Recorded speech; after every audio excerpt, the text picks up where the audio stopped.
पश्चिम बंगाल सरकार ने बस, ऑटो और टैक्सी की तरह अब टोटो का रजिस्ट्रेशन भी अनिवार्य कर दिया है। 30 नवंबर के बाद बिना रजिस्ट्रेशन के कोई भी टोटो सड़क पर नहीं दौड़ेगा। दरअसल राज्य के परिवहन मंत्री स्नेहाशीष चक्रवर्ती ने प्रेस कॉन्फ्रेंस के दौरान यह घोषणा की है। राज्य भर में टोटो के रजिस्ट्रेशन की प्रक्रिया आगामी 13 अक्टूबर से शुरू होगी और 30 नवंबर तक चलेगी। रजिस्ट्रेशन कराने वाले टोटो मालिकों को एक अस्थायी इनरोलमेंट नंबर के साथ QR कोड वाली नंबर प्लेट दी जाएगी, जिसे टोटो पर लगाना होगा। रजिस्ट्रेशन के लिए ऑनलाइन के माध्यम से आवेदन करना होगा। रजिस्ट्रेशन का शुल्क 1000 रुपये होगा। यह शुल्क देने के बाद अगले 6 महीने तक कोई और शुल्क नहीं लिया जाएगा। इसके बाद टोटो चलाने के लिए प्रत्येक महीने 100 रुपये की फीस देनी होगी। ड्राइवरों को ऑनलाइन आवेदन में मदद करने के लिए सभी RTO कार्यालयों में और बांग्ला सहायक केंद्रों में शिविर लगाए जाएंगे। राज्य के परिवहन मंत्री स्नेहाशीष चक्रवर्ती ने कहा कि फिलहाल परिवहन विभाग के पास राज्य में चलने वाले टोटो की सटीक संख्या का कोई रिकॉर्ड नहीं है, लेकिन राज्य में यह संख्या 15 लाख के आसपास होने का अनुमान है।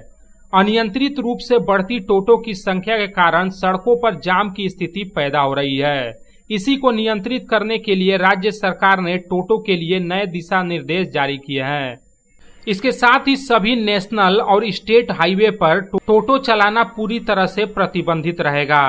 पहले चरण में टोटो की संख्या का आकलन किया जाएगा, जिसके बाद स्थानीय प्रशासन, नगरपालिका, पंचायत के साथ चर्चा करके टोटो के लिए निश्चित रूट तय किए जाएंगे। बिना अनुमति के टोटो बनाने और बेचने वालों के खिलाफ भी कार्रवाई की जाएगी।